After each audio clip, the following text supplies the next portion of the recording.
unique about selling land or property in Siler City?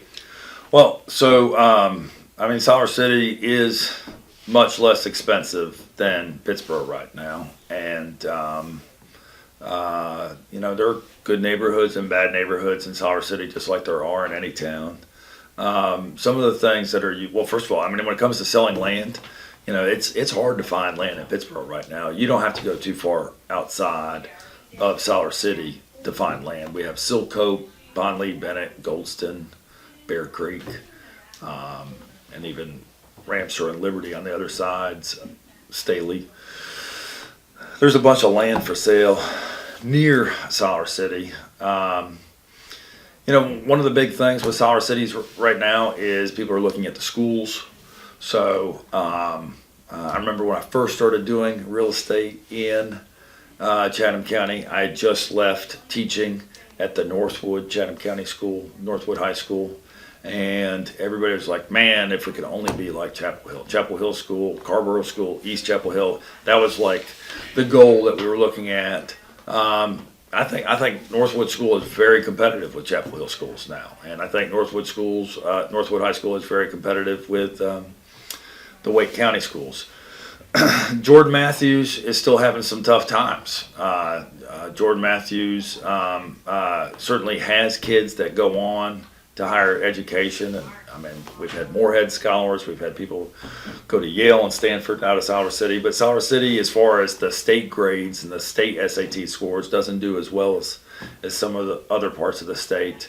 One of the things that Siler City does have now is it has a charter school, and the charter school is doing very well, and they have a very aggressive academic program. The majority of those kids are graduating from Chatham Charter School with an associate's degree, so that's really, really strong.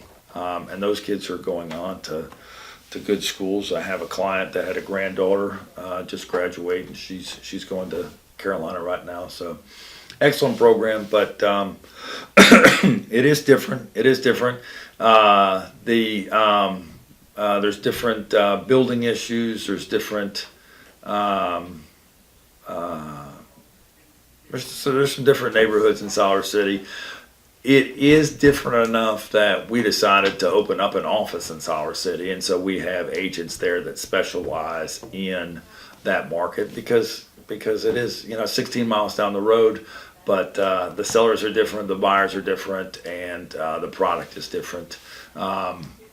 It's very, very common for us to have 3, 4, 5, even $600,000 homes in the Pittsboro area.